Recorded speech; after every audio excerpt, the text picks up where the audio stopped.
আসসালামু আলাইকুম ওয়া রাহমাতুল্লাহি ওয়া বারাকাতুহু। আশা করছি আল্লাহ সুবহানাহু ওয়া তাআলার রহমতে আপনারা সবাই অনেক অনেক ভালো আছেন। ধরুন একজন মহান একজন ব্যক্তি আছেন, তিনি খুব অলৌকিক কাজ করতে পারেন। এমন একজন ব্যক্তি আপনারা মানে আপনার পুরো ফ্যামিলি, আপনি আছেন, আপনার দুটো ছেলে মেয়ে, ছোটো ছোটো ছেলে মেয়ে আছে 10-12 বছরের, তারা সবাই ওই ব্যক্তিকে আইডল মনে করে, মানে খুব একজন তাকে খুব সম্মান করে। এখন ওই ব্যক্তি যদি বলে, এই মহান একজন ব্যক্তি তিনি যদি বলেন যে যদি তোমরা আমাকে বিশ্বাস করো তাহলে তোমরা পাহাড়কে বলবে এখান থেকে সরে গিয়ে নদীতে গিয়ে পড়ো, সে পাহাড়টা নদীতে গিয়ে পড়বে। হ্যাঁ, সে মহান ব্যক্তি বলছেন যদি তোমরা আমাকে বিশ্বাস করো তাহলে তুমি এই গাছটিকে বলবে এখান থেকে শিকড় সহ উঠে গিয়ে সাগরে গিয়ে পড়ো, গাছ তোমাদের কথা শুনবে। কি করতে হবে? শুধুমাত্র বিশ্বাস করতে হবে, অন্য কোনো কাজ না, শুধু বিশ্বাস করতে হবে এবং তাকে বিশ্বাস করে আদেশ দিতে হবে। তো এরকম যদি আদেশ দেয়, এটা কি আপনারা মানবেন? বা এমনও বলছে যে যদি তোমরা আমাকে বিশ্বাস করো তাহলে তোমরা সাপের উপর দিয়ে চলে যাবে, সাপ তোমাদের কোনো ক্ষতি করবে না, বিচ্ছুর উপর দিয়ে চলে যাবে, কিছুই করবে না, মানে তারা কোনো ক্ষতি করবে না। যদি তোমরা আমাকে বিশ্বাস করো তাহলে তোমরা বিষ পান করবে, কিন্তু সে বিষ তোমাদের কোনো ক্ষতি করতে পারবে না। কি করতে হবে? শুধুমাত্র বিশ্বাস করতে হবে। তো এটা কি কোনোভাবে সম্ভব? যদি কোনো মহান ব্যক্তি এরকম কোনো কথা বলে যান, হ্যাঁ, তিনি নিজে নিজে মহান নিদর্শন দেখাতে পারেন, ঠিক আছে, সমস্যা নেই, তিনি একজন মহান ব্যক্তি, তিনি নিজে নিদর্শন দেখাতে পারছেন, কিন্তু তার মানে কি এটা যে তাকে বিশ্বাস করলে আমরাও সেই মহান অলৌকিক কাজগুলো করতে পারবো? এটা কি সম্ভব? এটা কিন্তু কোনোভাবে সম্ভব না। আপনারা জানলে অবাক হবেন যে এই যে ঘটনাগুলো বললাম, এই কথাগুলো বাইবেলে যীশুখ্রিস্ট তিনি বলেছেন। অর্থাৎ যীশুখ্রিস্ট তিনি শিক্ষা দিয়েছেন যদি তোমরা আমাকে বিশ্বাস করো তাহলে তোমরা পাহাড়কে বলবে এখান থেকে সরে গিয়ে সাগরে গিয়ে পড়ো, তো পাহাড় সাগরে গিয়ে পড়বে। তো চলুন আমরা একে একে রেফারেন্সগুলো দেখে নিই। আপনারা খুলবেন গসপেল অফ লুক অধ্যায় 10 ভার্স নম্বর 19। দেখুন স্ক্রিনে কি বলা হচ্ছে। শোনো, সাপ ও বীজকে পায়ে ডলবার ক্ষমতা আমি তোমাদের দিয়েছি, আর তোমাদের শত্রুর সমস্ত শক্তির উপরে ক্ষমতা আমি তোমাদের দিয়েছি, কোনো কিছুই তোমাদের কোনো ক্ষতি করতে পারবে না। মানে আপনি যীশুখ্রিস্টকে বিশ্বাস করে, তিনি যেহেতু বলেছেন, আপনি যীশুখ্রিস্টকে বিশ্বাস করে সাপের উপর দিয়ে পা দিবেন, সাপ আপনার কোনো ক্ষতি করবে না যদি আপনি যীশুখ্রিস্টকে বিশ্বাস করেন। এরপর গসপেল অফ ম্যাথিউ অধ্যায় নম্বর 21 ভার্স 18 থেকে 21 পড়বেন, এবং গসপেল অফ মার্ক অধ্যায় 11 ভার্স 12 থেকে 14। এখানে একটি ঘটনা উল্লেখ করা হচ্ছে যে বিশ্বাসের শক্তি, আপনার স্ক্রিনে দেখতে পাচ্ছেন। পরদিন সকালে তিনি যখন জেরুজালেমে ফিরছিলেন সে সময় যিশুর খিদে পেল। তিনি পথের ধারে একটা ডুমুর গাছ দেখতে পেয়ে সেই গাছটার কাছে গেলেন, কিন্তু পাতা ছাড়া তাতে কিছু দেখতে পেলেন না। তখন তিনি সেই গাছটিকে বললেন, তোমাতে আর কখনো ফল হবে না। আর সেই ডুমুর গাছটি শুকিয়ে গেল। এই ঘটনা দেখে শিষ্যরা আশ্চর্য হয়ে বললেন, এই ডুমুর গাছটা এত তাড়াতাড়ি কেমনে শুকিয়ে গেল? এর উত্তরে যিশু বললেন, আমি তোমাদের সত্যি বলছি, তোমাদের যদি ঈশ্বরের প্রতি দৃঢ় বিশ্বাস থাকে, যদি সন্দেহ না করো, তবে ডুমুর গাছের প্রতি আমি যা করেছি তোমরাও তা করতে পারবে। শুধু তাই নয়, যদি ওই পাহাড়কে বলো ওঠো, ওই সাগরে গিয়ে আছড়ে পড়ো, তাহলে দেখবে তাই হবে, যদি বিশ্বাস করতে থাকো।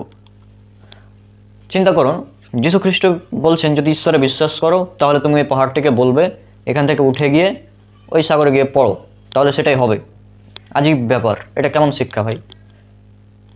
মানে এটা কি কোনো লজিক্যাল শিক্ষা হতে পারে? আচ্ছা, পরবর্তী আমরা ভার্স দেখি। এখানে দেখুন গসপেল অফ মার্ক অধ্যায় 11 ভার্স 20 থেকে 23। এখানে বলা হচ্ছে ওই একই ঘটনা। 23 নম্বর ভার্সে বলা হচ্ছে, আমি তোমাদের সত্যি বলছি, কেউ যদি ওই পাহাড়কে বলে উপড়ে যাও এবং সমুদ্রে গিয়ে পড়ো, আর তার মনে কোনো সন্দেহ না থাকে এবং সে যদি বিশ্বাস করে যে সে যা বলেছে তা হবে, তাহলে ঈশ্বর তার জন্য তাই করবেন। মানে শুধুমাত্র আপনাকে বিশ্বাস করতে হবে, তাহলেই পাহাড় আপনার কথা শুনবে যিশুর ভাষ্য অনুযায়ী। শুধু তাই নয়, এ বিশ্বাস যে খুব বড় বিশ্বাস এমনটা না, এটা একমাত্র সরিষা দানা পরিমাণ বিশ্বাস থাকলে আপনি এই কাজটা করতে পারবেন। চলুন, এই কথাটি উল্লেখ করা আছে গসপেল অফ ম্যাথিউতে অধ্যায় নম্বর 17 ভার্স নম্বর 20। স্ক্রিনে দেখুন, আমি তোমাদের সত্যি বলছি, ছোট্ট সরষে দানার মতো এতটুকু বিশ্বাস যদি তোমাদের থাকে, তবে তোমরা যদি এই পাহাড়কে বলো এখান থেকে সরে ওখানে যাও, তবে তা সরে যাবে, তোমাদের পক্ষে কিছুই অসম্ভব হবে না। চিন্তা করুন, সরষে দানা পরিমাণ বিশ্বাস যদি আপনার থাকে তাহলে আপনারা এই কাজটি করতে পারবেন। একমাত্র সরিষা দানা পরিমাণ বিশ্বাস যদি আপনার থাকে, আপনি একজন খ্রিস্টান, তাহলে আপনি পাহাড়কে বলবেন এখান থেকে সরে গিয়ে ওখানে গিয়ে পড়ো, সেটাই হবে। সিম্পল, বেশি বিশ্বাসের প্রয়োজন নেই, সরিষা দানা পরিমাণ বিশ্বাস। আর এই সরিষা দানা পরিমাণ বিশ্বাস থাকলে আপনারা আরও কী করতে পারবেন, এটা উল্লেখ করা আছে গসপেল অফ লুক অধ্যায় নম্বর 17 ভার্স নম্বর 6। দেখুন, প্রভু বললেন, একটা সরষে দানার মতো এতটুকু বিশ্বাস যদি তোমাদের থাকে, তাহলে এই তুঁত গাছকে তোমরা বলতে পারো শেকড় শুদ্ধ উপড়ে গিয়ে সমুদ্রে নিজেকে পোঁতো, আর দেখবে সে তোমাদের কথা শুনবে।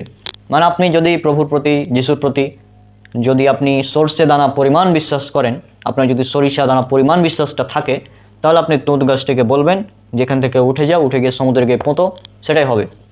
এটা হচ্ছে খ্রিস্টানদের সরিষা দানা পরিমাণ বিশ্বাসের নমুনা। আজীব ব্যাপার। মানে এটা কি কোনো একজন ধার্মিক ব্যক্তির বা ধার্মিক কোনো শিক্ষকের মানে এটা শিক্ষা হতে পারে যে তোমরা যদি বিশ্বাস করো তাহলে এই কাজগুলো করতে পারবে? এটা কি সম্ভব? ইসলামের শিক্ষা কি?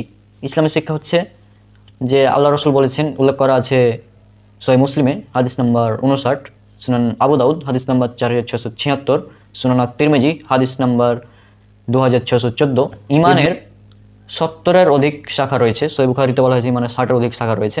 তো যাই হোক 60 বা 70-এর অধিক ইমানের শাখা রয়েছে। তবে ইমানের সর্বনিম্ন যেটা শাখা, ইমানের সর্বোচ্চ শাখা হচ্ছে লা ইলাহা ইল্লাল্লাহ। আর ইমানের সর্বনিম্ন শাখা সরিষা দানা পরিমাণ যে ইমান রয়েছে, এটা আপনি বুঝবেন কীভাবে? ইমানের সর্বনিম্ন শাখা হচ্ছে রাস্তা থেকে কষ্টদায়ক বস্তু সরিয়ে ফেলা। অর্থাৎ রাস্তায় একটি কষ্টদায়ক বস্তু পড়ে আছে, এমন একটি বস্তু পড়ে আছে যে বস্তুটার ফলে মানুষের কষ্ট হচ্ছে, সে বস্তুটাকে আপনি সরিয়ে ফেলবেন। এটা হচ্ছে ইমানের সর্বনিম্ন শাখা। অর্থাৎ রাস্তায় মনে করেন বেশ কিছু কলার চোঁকা পড়ে আছে, তো এতে মানুষের ক্ষতি হতে পারে, মানে কষ্টদায়ক বস্তু এগুলো, তো এগুলোকে সরিয়ে ডাস্টবিনে ফেলে দেবেন। এটা হচ্ছে ইমানের সর্বনিম্ন শাখা, মুসলিমদের ইমানের পরিচয়। তো এটা লজিক্যাল নাকি যীশুখ্রিস্ট যেটা বলছেন যে যদি তুমি বিশ্বাস করো তাহলে পাহাড়কে বলবে এখান থেকে ওখানে সরে গিয়ে পড়ো, এটা লজিক্যাল? কোনটা লজিক্যাল? লজিক্যাল বিশ্বাস হচ্ছে ইসলামের যেটা শিক্ষা সেটা। যীশুখ্রিস্টের শিক্ষাটা লজিক্যাল হতেই পারে না, কোনোভাবেই না। তারপর আপনি যদি যীশুকে বিশ্বাস করেন তাহলে আপনি আরও কিছু কাজ করতে পারবেন। যেমন ধরেন আপনি সাপকে হাতে ধরবেন, কিন্তু সাপ আপনার কোনো ক্ষতি করবে না। হ্যাঁ, তারপর আপনি নতুন নতুন ভাষায় কথা বলতে পারবেন। যদি আপনি যীশুকে বিশ্বাস করেন আপনি নতুন নতুন ভাষায় কথা বলতে পারবেন, সাপকে হাতে ধরবেন, সাপ আপনার কোনো ক্ষতি করবে না। এই ঘটনাগুলো উল্লেখ করা আছে গসপেল অফ মার্কে 16 অধ্যায় 17 এবং 18 নম্বর ভার্স। চলুন স্ক্রিনে দেখি কী বলা হচ্ছে। যারা বিশ্বাস করবে এই চিহ্নগুলি তাদের মধ্যে অনুবর্তী হবে। আমার নামে তারা ভূত তাড়াবে, নতুন নতুন ভাষায় কথা বলবে, হাতে করে সাপ তুলবে এবং মারাত্মক কিছু খেলেও তাদের কোনো ক্ষতি হবে না। আর তারা অসুস্থ লোকের উপর হাত রাখলে তারা সুস্থ হয়ে যাবে। তো এটা হচ্ছে যারা বিশ্বাস করে যিশুকে তাদের একটা নিদর্শন, যে তারা সাপ হাতে ধরবে, সাপ তাদের কিছু করবে না। তারা অসুস্থ রোগীদের গায়ে হাত বুলাবে, অসুস্থ রোগী সুস্থ হয়ে যাবে। তারপর তারা নতুন নতুন ভাষায় কথা বলতে পারবে। গসপেল অফ মার্ক অধ্যায় 16 ভার্স 17 এবং 18। তো আসুন আপনারা যারা খ্রিস্টান আছেন আপনারা এই পরীক্ষাটা দিন, দেখি আপনারা কতজন পাস করতে পারেন। হ্যাঁ, হাসপাতালে লাখ লাখ মানে রোগী অসুস্থ হয়ে পড়ে আছে, তো কী দরকার তো ডাক্তার? প্রয়োজন নেই তো। আপনারা খ্রিস্টান, আপনারা যিশুকে বিশ্বাস করেন, তাহলে তাদের গায়ে হাত বুলাবেন, তারা সুস্থ হয়ে যাবে। সিম্পল। আপনারা সাপ হাতে ধরবেন, সাপ আপনাদের কোনো ক্ষতি করতে পারবে না, কিচ্ছু করবে না। বিষাক্ত সাপ হাতে ধরে নিয়ে ঘুরে বেড়াবেন, কোনো ক্ষতি করবে না। তো এই পরীক্ষাগুলো আপনারা দিন। তারপর আপনারা যিশুর নামে ভূত তাড়াবেন, জিন ভূত যদি কারো ওপর ভর করে সেগুলোকে তাড়াবেন। তো এই পরীক্ষাগুলো আপনারা দিয়ে পাস করে দেখান আমাদের, দেখি কত পারেন। আর শুধু তাই না, যদি আপনারা যিশুকে বিশ্বাস করেন তাহলে যিশু যে কাজগুলো করেছেন, যে অলৌকিক কাজগুলো করেছেন, যেমন কোরআনে বর্ণনা পাওয়া যায়, বাইবেলে অনেক কিছু বর্ণনা পাওয়া যায়, তিনি অন্ধ এবং কুষ্ঠরোগীকে সুস্থ করতেন, মৃতকে জীবিত করতেন। এছাড়াও তিনি পাখি বানিয়ে তাদের ফুঁক দিতেন, সেগুলো উড়ে যেত। সূরা ইমরানের 49 নম্বর আয়াতে কিছু উল্লেখ করা আছে, আর বাইবেলে অনেক কিছু ঘটনা উল্লেখ করা আছে। তো এই যে যিশু যে সমস্ত কাজগুলো করেছেন, এর চেয়েও মহৎ কাজ করতে পারবেন যদি আপনারা যিশুর প্রতি বিশ্বাস করেন। কোথায় আছে? এটা আছে গসপেল অফ যোহান অধ্যায় নম্বর 14 ভার্স নম্বর 12। স্ক্রিনে দেখুন। আমি তোমাদের সত্যি বলছি, যে আমার উপর বিশ্বাস রাখে, আমি যে কাজই করি না কেন সেও তা করবে, বলতে কি সে এর থেকে মহৎ কাজ করবে, কারণ আমি পিতার মধ্যে যাচ্ছি। তাহলে দেখুন, যিশু বলছেন যে আমাকে বিশ্বাস করবে সে আমার চেয়েও মহৎ কাজগুলো করতে পারবে। তা আপনারা কাজগুলো করে দেখান। আপনারা তো যীশু খ্রিস্টকে বিশ্বাস করেন, আপনারা এই কাজগুলো করে দেখান। আর এখানে সর্বশেষ আরও কিছু কথা বলে দিতে যাচ্ছি, যে বাইবেলের যে ভার্সগুলো দেখলেন, মনে করেন কোনো খ্রিস্টান বিশেষজ্ঞ, খ্রিস্টান স্কলার, খ্রিস্টান পাদ্রী, খ্রিস্টান পণ্ডিত, তিনি এই বাইবেলের ভার্সগুলো পড়ছেন টিভিতে বা ইউটিউবে, যেখানে হোক এই ভার্সগুলো পড়ছেন। এই ভার্সগুলো পড়ছেন আর আপনার 10 বছর বা 7-8 বছরের ছোট্ট সন্তান আছে, সে এগুলো দেখছে। হ্যাঁ, এগুলো দেখে বলছে যে যদি তুমি যিশুকে বিশ্বাস করো তাহলে সাপ হাতে ধরবে, সাপ তোমার কিচ্ছু করবে না। হ্যাঁ, এভাবে তারপরে বলা হচ্ছে যদি বিষ পান করো, বিষ তোমাদের কোনো ক্ষতি করতে পারবে না। এই যে কথাগুলো বলা হচ্ছে, এই কথাগুলো যখন দেখবে তখন কি আপনার সে ছোট্ট শিশু তারা কি করতে পারে? তারা তো বলবে হ্যাঁ আমরা তো যিশুকে বিশ্বাস করি, আমার বাবা মা তো যিশুকে বিশ্বাস করে, তাহলে এটা ট্রাই করে দেখি। সে তখন গিয়ে সাপ ধরলো। এখন সাপ যদি তার কোনো ক্ষতি করে তাহলে এর জন্য দায়ী কে হবে? অবশ্যই এর জন্য দায়ী হবে যীশু খ্রিস্ট, কারণ তিনি বাইবেলে এগুলো শিক্ষা দিয়েছেন। অর্থাৎ এখানে যীশু খ্রিস্ট মূলত দায়ী হবেন না, কারণ যীশু খ্রিস্ট এগুলো বলেননি, এগুলো যীশু খ্রিস্টের নামে পরবর্তীতে ঢোকানো হয়েছে বাইবেলে। আমাদের মুসলিমদের বিশ্বাস এগুলো বাইবেলে পরবর্তীতে বানোয়াট মানে যীশু খ্রিস্টের নামে চালিয়ে দেওয়া হয়েছে। যীশু খ্রিস্ট কোনোদিন এমন কথা বলতে পারেন না। বাইবেল পড়বেন, বাইবেলের ওল্ড টেস্টামেন্টে অনেক নবী রাসূলের ঘটনা উল্লেখ করা আছে। মুসা আলাইসাল্লাম, দাউদ আলাইসাল্লাম, সুলাইমান আলাইসাল্লাম, ইয়াকুব আলাইসাল্লাম, ইউসুফ আলাইসাল্লাম, লূত আলাইসাল্লাম, হুদ অনেক অসংখ্য নবী রাসূলের কথা উল্লেখ করা আছে বাইবেলের ওল্ড টেস্টামেন্টে। তো কোনো নবী তাদের শিষ্যকে এমনটা শিক্ষা দেননি যে যদি তোমরা আমাকে বিশ্বাস করো তাহলে এই কাজগুলো করতে পারবে, এমনটা তিনি শিক্ষা দেননি, কোনো নবী শিক্ষা দেননি। হ্যাঁ, যেমন মুসা আলাইসাল্লাম সাগরকে 2 ভাগ করেছিলেন আল্লাহর হুকুমে, এটা উল্লেখ বাইবেলে পাওয়া যায়, কোরআনেও পাওয়া যায়। তবে তিনি তার শিষ্যদেরকে বলেননি যে আমি যেভাবে করলাম এই সমুদ্রকে 2 ভাগ করলাম, যদি তোমরা আমাকে বিশ্বাস করো তাহলে তোমরাও এই কাজটা করতে পারবে, এমনটা কিন্তু তিনি বলেননি। এটা তার ছিল মুজিজা, তিনি করেছেন, আল্লাহর হুকুমে করেছেন। হ্যাঁ, যীশু খ্রিস্টও এমন অনেক কাজ করেছেন এবং যীশু খ্রিস্ট এমনটা শিক্ষা দেননি। কিন্তু বাইবেলে যীশুকে ঈশ্বর প্রমাণ করার জন্য এই ঘটনাগুলোকে নিয়ে আসা হয়েছে যে যদি তোমরা যীশুকে বিশ্বাস করো তাহলে এই কাজগুলো করতে পারবে, যদি যীশুকে বিশ্বাস করো তাহলে পাহাড়কে আদেশ দেবে, পাহাড় গিয়ে সমুদ্রে পড়বে। অর্থাৎ যীশু খ্রিস্টকে ঈশ্বর প্রমাণ করার জন্য পরবর্তীতে বাইবেলে এই জালিয়াতিগুলো করা হয়েছে, অন্য কোনো কারণ না। যীশুকে ঈশ্বর প্রমাণ করতে হবে, এই জন্য এগুলো করা হয়েছে আর কি। তো আশা করছি আপনারা বিষয়গুলো একদম ভালো মতো বুঝতে পারছেন আমি কি বলতে চাচ্ছি। এই বাইবেলের যে ভার্সগুলো দেখলেন, এই ভার্সগুলো পরবর্তীতে বানানো ভার্স। এগুলো যীশু খ্রিস্ট কোনোদিনও বলতে পারেন না, আমরা মুসলিমরা এগুলো বিশ্বাস করি না। আর আপনার যে ছোট্ট সন্তানটা আছে বাড়িতে, সে যদি বাইবেল পড়ে বা বাইবেলের লেকচার শুনে, এই লেকচারগুলো যদি শুনে যে তুমি বিষ পান করবে তোমার কোনো ক্ষতি হবে না, তুমি যীশু খ্রিস্টকে বিশ্বাস করো তাহলে তুমি সাপ হাতে ধরবে, সাপ তোমার কিচ্ছু করবে না, তো এগুলো যদি আপনার সেই ছোট্ট সন্তানটা করতে যায়, যে তার কোনো ক্ষতি হয়ে যায়, তাহলে কি হবে? এর দায়ভার কারা হবে? আমি খ্রিস্টানদের রিকোয়েস্ট করছি যে প্লিজ প্লিজ প্লিজ আপনারা আপনাদের সন্তানদের কখনোই এই বাইবেলের ভার্সগুলোকে পড়তে দেবেন না। বিশেষ করে 4টি গসপেল, যেমন গসপেল অফ মার্ক, মথি, লুক আর যোহান, এই 4টি গসপেল আপনাদের সন্তানদেরকে পড়তে দেবেন না। কারণ এই ভার্সগুলো পড়ে তারা যদি এইগুলো করতে যায় তাহলে কিন্তু বিপদ হয়ে যাবে, আপনারা বুঝতেই পারছেন বিষয়গুলো।